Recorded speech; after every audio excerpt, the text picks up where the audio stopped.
अस्सलामु अलैकुम रहमतुल्लाहि व बरकातुहू। डियर स्टूडेंट्स, आज का टॉपिक है electrolysis. Electrolysis may be defined as a process in which movement of the ions take place towards their respective electrodes to undergo chemical changes under the influence of an applied electric field. हम पढ़ चुके थे electrolytes और non electrolytes में कि electrolytes क्या होते हैं, नॉन इलेक्ट्रोलाइट्स क्या होते हैं कि जब कोई कंपाउंड जो है मोल्टन स्टेट में या वो सॉल्यूशन स्टेट में जो है अपने अंदर से इलेक्ट्रिसिटी को गुज़रने दे तो वो कहलाते थे इलेक्ट्रोलाइट। अब वही प्रोसेस कि वो जो है इलेक्ट्रोलाइट में से करंट कैसे पास होगा और जब वो करंट पास होगा वो जो आयंस डिवाइड होंगे वो आयंस कहाँ जाएंगे, तो उस पूरा प्रोसेस को जो पढ़ा जाता है, स्टडी किया जाता है, वो इलेक्ट्रोलाइसिस कहलाता है। कि जब किसी कंपाउंड के सॉल्यूशन में से इलेक्ट्रिसिटी गुजारी जाए और वो अपने आयंस में डिवाइड हो जाए और वो आयंस और ये आयंस जो है अपने अपने इलेक्ट्रोड्स पर पहुंच जाएं, तो ये प्रोसेस कहलाता है इलेक्ट्रोलाइसिस। स्टूडेंट्स, अब हम sodium chloride, molten sodium chloride या सोडियम क्लोराइड के एक सॉल्यूशन फॉर्म में उसके अंदर से सोडियम क्लोराइड की प्रोसेस की स्टडी करते हैं। देखिए आप, ये एक सेल की डायग्राम दी गई है। इस सेल को कहा जाता है इलेक्ट्रोलाइटिक सेल। हमें सोडियम क्लोराइड के इलेक्ट्रोलाइसिस देखनी है। इलेक्ट्रोलाइसिस ऑफ सोडियम क्लोराइड, इसके लिए जो सेल या कंटेनर इस्तेमाल किया जाता है वो कहलाता है इलेक्ट्रोलाइटिक सेल। ये एक इलेक्ट्रोलाइटिक सेल दिया गया है। इस इलेक्ट्रोलाइटिक सेल के अंदर सोडियम क्लोराइड का सॉल्यूशन मौजूद है। इस पूरे के अंदर जो है ये यहाँ पर ये फिल किया गया है सोडियम क्लोराइड का सॉल्यूशन।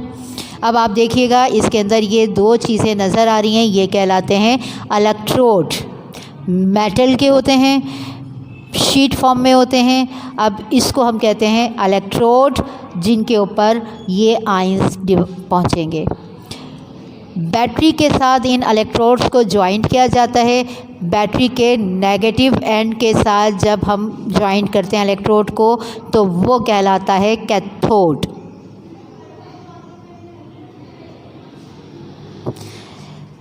पॉजिटिव एंड के साथ जो इलेक्ट्रोड ज्वाइन किया जाएगा वो कहलाता है एनोड। पॉजिटिव और negative electrode cathode, positive electrode जो है वो एनोड कहलाता है। अब बैटरी को जब हम ज्वाइन कर देंगे, बैटरी के अंदर से करंट पास होना शुरू होगा। यहाँ पर इलेक्ट्रॉन, नेगेटिव एंड से इलेक्ट्रॉन जो हैं इलेक्ट्रोड पर पहुँचेंगे, सॉल्यूशन में पहुँचेंगे और सॉल्यूशन जो है सोडियम क्लोराइड का ये ब्रेक होगा सोडियम आयन और क्लोराइड आयन की सूरत में। ये ब्रेक हो जाएगा, सोडियम और क्लोराइड आयन बन जाएंगे। अब सोडियम आयन जो हैं जो कि पॉजिटिव हैं, कैटाइन हैं, और जो क्लोराइड आयन है जो कि एन आयन है, नेगेटिव आयन, अब अपने अपने इलेक्ट्रोड पर पहुंचेंगे। पॉजिटिव सोडियम वो जाएगा कैथोड पर जो कि नेगेटिव है, यहाँ पर ये सोडियम पहुंचेगा सोडियम आयन की सूरत में, positive ion. Positive ion sodium को शो कर रहा है कि सोडियम जो है कैथोड आयन पर पहुंच गया। इसी तरह क्लोराइड आयन जो है जो कि नेगेटिव है, एन आयन है, वो पॉजिटिव इलेक्ट्रोड यानी कि एनोड पर पहुंचेगा।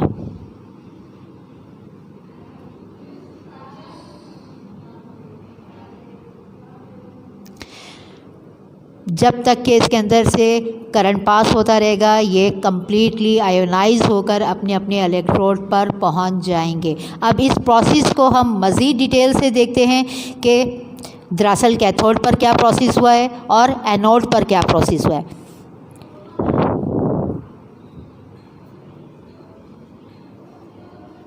अब कैथोड पर क्या प्रोसेस हुआ है उसको देखिए। कैथोड पर सोडियम आयन जो है वो पहुँचे थे। ये सोडियम आयन यहाँ से बैटरी से जो है जब वो करंट पास होना शुरू हुआ तो इलेक्ट्रॉन को यहाँ से ये एब्जॉर्ब करेंगे, इलेक्ट्रॉन को लेंगे।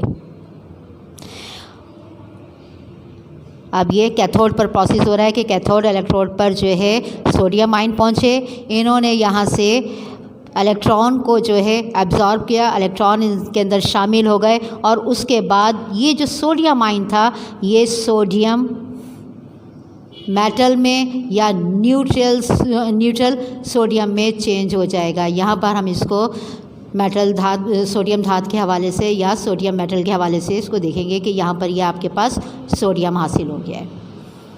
जबकि एनोड पर क्या रिएक्शन हुआ,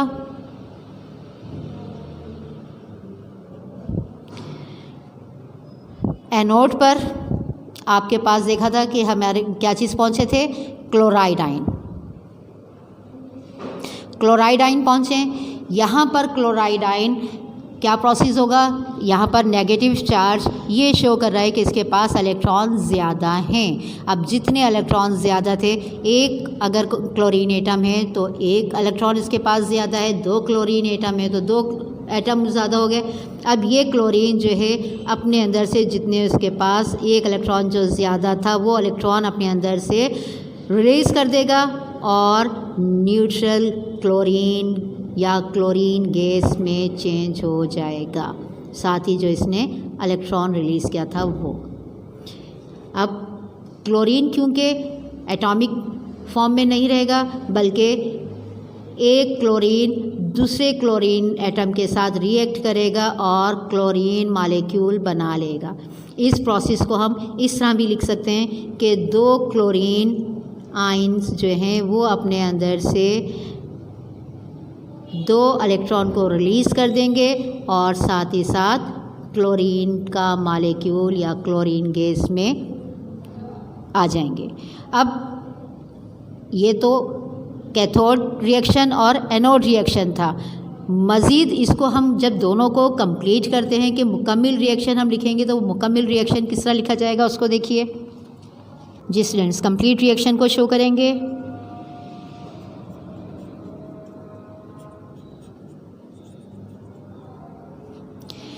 एनोड आपके पास जो कैथोड पर रिएक्शन हुआ था, दो सोडियम आयन अपने अंदर से दो इलेक्ट्रॉन को जो है एब्जॉर्ब कर रहे हैं और वो न्यूट्रल सोडियम में या सोडियम धातु में कन्वर्ट हो रहे हैं। जब ये था कैथोड रिएक्शन। एनोड पर क्या हुआ, एनोड पर दो क्लोराइड आयन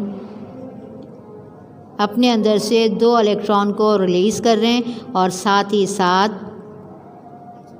न्यूट्रल क्लोरीन में या क्लोरीन मॉलिक्यूल में या क्लोरीन गैस में कन्वर्ट हो रहे हैं। जब हम इसको कंप्लीट शो करेंगे, क्योंकि इलेक्ट्रॉन का गेन और इलेक्ट्रॉन का लॉस इक्वल है, ये कैंसिल हो जाएंगे। अब आप इक्वेशन को जो लिखेंगे तो आपके पास इक्वेशन आएगी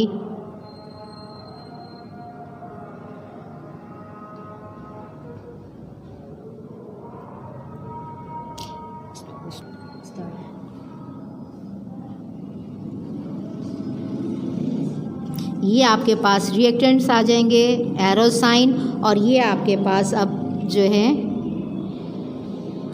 प्रोडक्ट की सूरत में होंगे।